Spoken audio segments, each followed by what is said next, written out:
And welcome to Co-Play Media. It's your boy Darius right here, man. And today we got our guest, Rod Van Blake, the author of Ancient Illumination. Sir, how you doing, man? I'm great. How you doing tonight? I'm doing great, man. I can't complain. I'm glad we got a nice little precursor conversation. But of course, starting off from break, how you doing? How you where you been? How you been coping with COVID and everything? I'm good, man.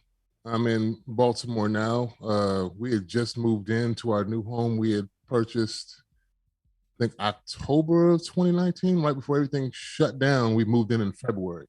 Nice. So this is where I've been. I've been in my, been setting up my little man cave office studio.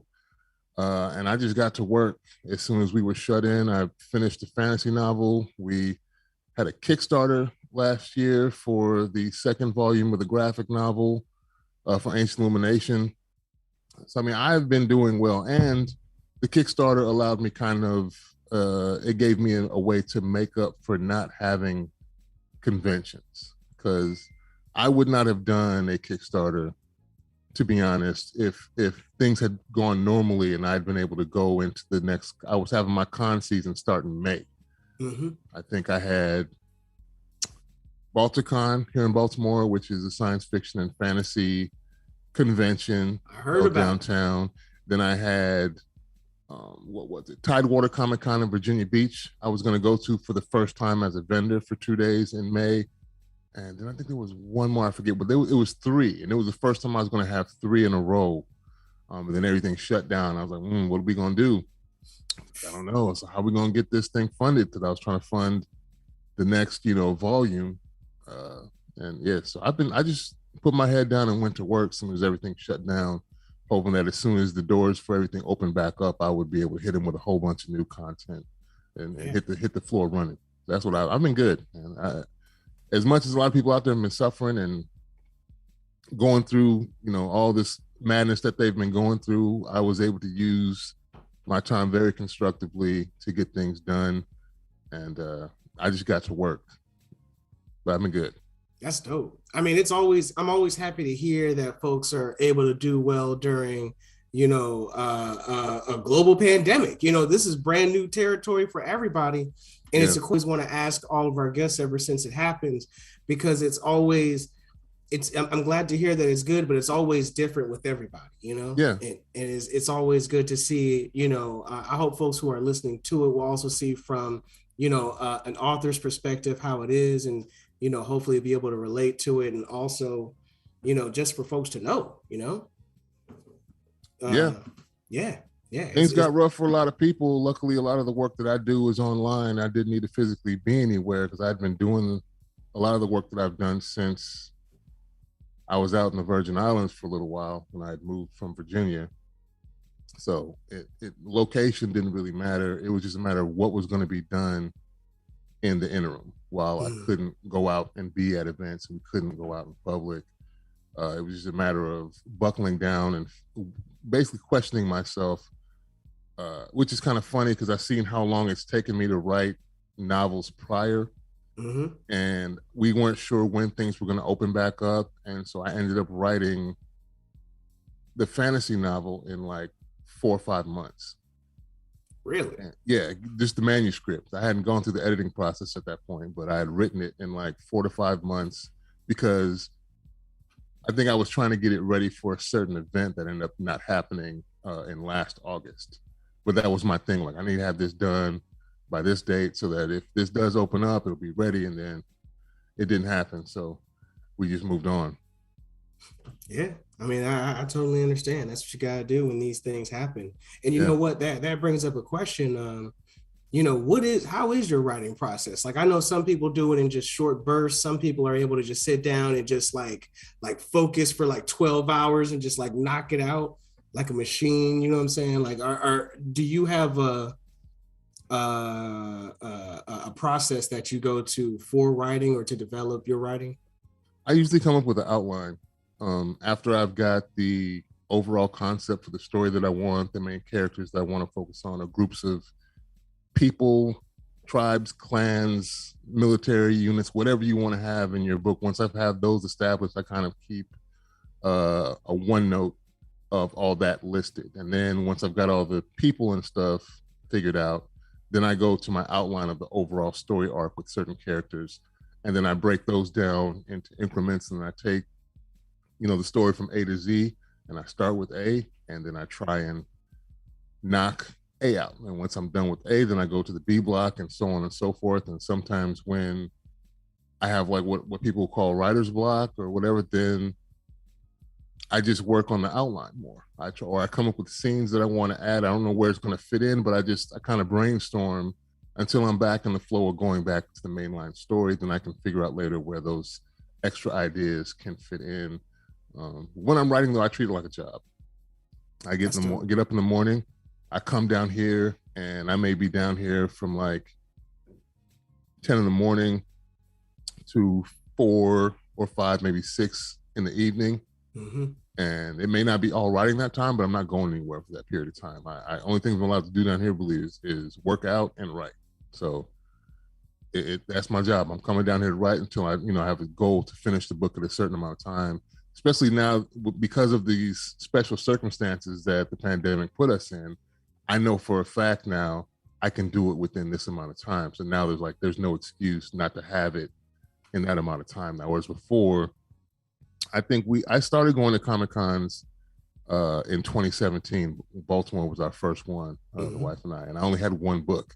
And it was funny because she kept telling people we were making good sales, because that was the first time I'd been. I didn't know how I was going to do. I wasn't offering nothing visual to nobody, even though I did have character concepts up and just like the banners behind me, I had those created. But I wasn't selling prints or comics like a majority of people at Comic-Con was selling. So I was like, whoa, I'm not sure how this is going to do. We either going to sink or swim. But the other thing is I paid like $250 for the table, and that was the same cost for a monthly advertisement in like Asimov's or Analog magazine, which is kind of how I started marketing and advertising, thinking that was going to be a good thing for an author to do since I'm within those genres. But the thing is, Locust magazine, I think it's $300 a month for a quarter page, and that you can't buy 1 month from Locust. You have to buy 3 months. Ugh. Yeah. And I was making sales, but I couldn't correlate that to the money that I was putting in. The difference is my first Comic-Con, I knew I bought like 80 something books with me.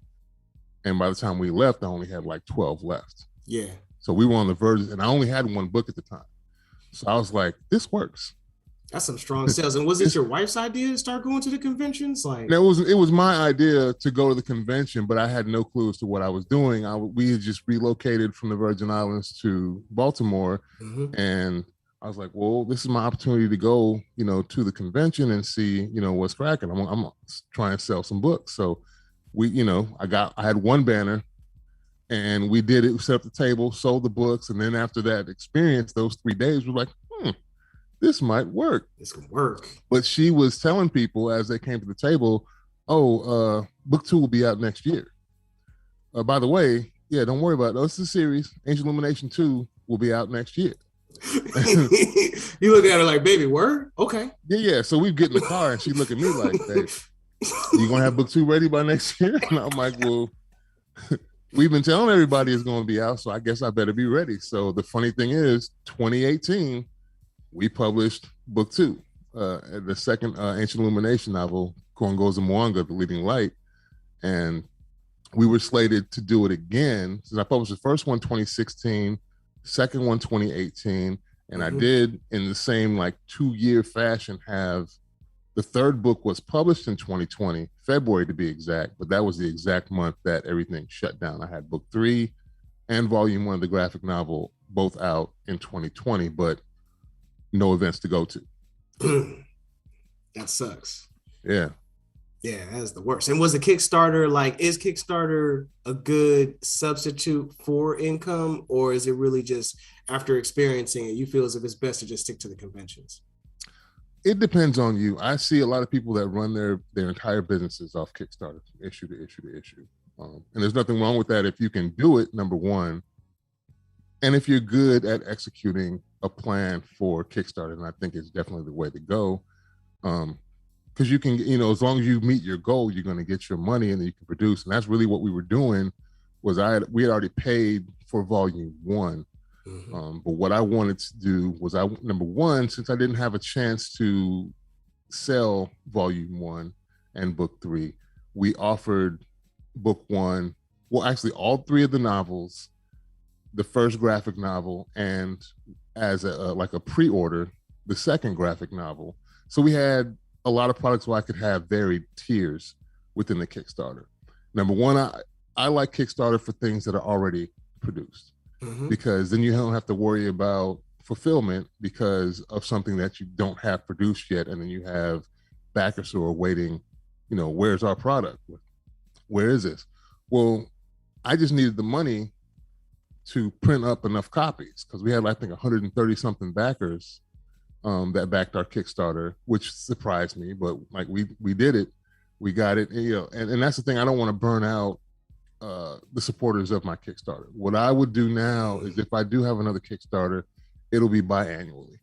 So hopefully, we did the first one in 2020. So maybe if we do one in 2022, I'll have built out enough content to build out the tiers even more. But the good thing was the 3 novels were already written. All I had to do was print them. Volume 1 was already illustrated, lettered, edited, and everything. So all we had to do was print that up. We were just using the funds that we got for like pre-sales of those items to produce the second volume.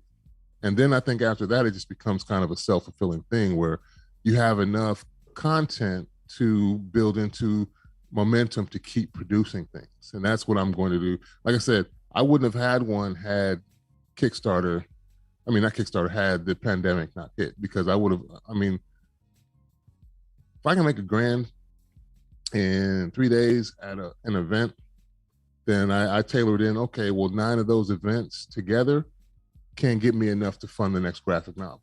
Real talk. And now that I have more content, those events that were giving me $1,000 should be giving me $3,000, $4,000, and $5,000 respectively. So then now it only takes 2 events to fund the next graphic novel. So if I can do that and sustain it, then there's no need for me to have a Kickstarter for the next volume of graphic novel. We just need to make sure we book 3 to 5 events. And then we have, enough to fund the next volume and just keep it going. I'm happy because I'm getting more content.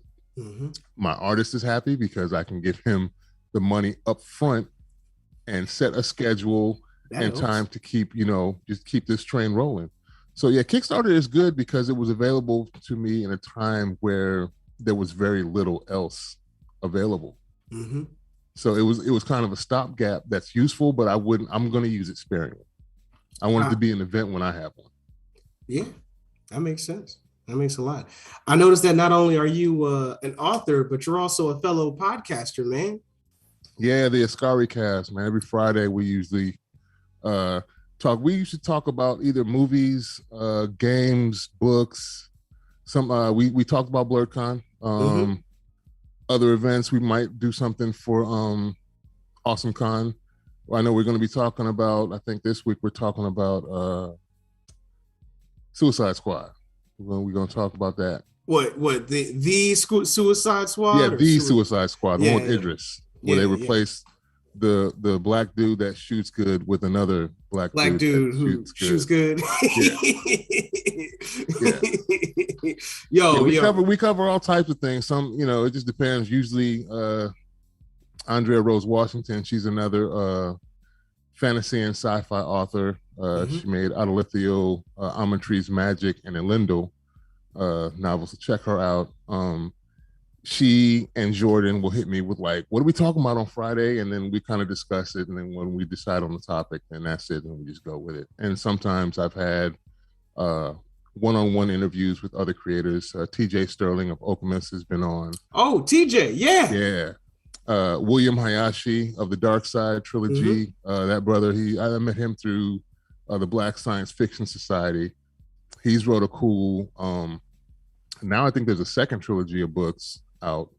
He's got a Netflix deal with the Dark Side trilogy. He writes these books about Black folks that get fed up what's going on in the country and start colonizing the dark side of the moon, but keep it all a secret. That's why it's called dope. Dark Side. So they're placed on the side of the moon where we supposedly can't see it from here, and then they have to make basically supply runs back and forth, and they're recruiting the highest echelon of Black society here to be members of a special group that's up there on Earth, and eventually, of course, the government finds out about it, so it comes to a head in the conflict. It's a cool story. He's been on the podcast. I think I interviewed him right after he got his Netflix deal. I think they're still in production right now. That's an awesome premise. Like, that's a super cool premise. Yeah, definitely. And that is also I noticed that while I was listening to one of your podcasts, anime, or you were talking about a couple of anime shows that made me wonder if you do actually watch anime, or is it just like just if it's on, if it's good, I'll watch it. No, I see it. Now I haven't watched that much, but I have to seek it out because time is so constrained. But I do watch anime. I started watching anime in Japan because it was like on regular TV, and it kind of freaked me out back in the late 90s. I was like, what in the hell is this? I think Wicked City was the first thing I saw. It was on regular TV. It's really crazy. And Wicked City? Wicked City. Yeah, that's how long ago this was. Wicked City and Ninja Scroll were the first two things. Basilisk. Recently, I've been watching Kengan Ashura and Baki. I need to finish those two. Yep. But yeah, I watch anime. It's been hard getting the wife to watch it, but I watch it. I love Baki, man. Baki is vicious murder porn, dog. Baki is amazing, man. Like I can't. It's almost too violent.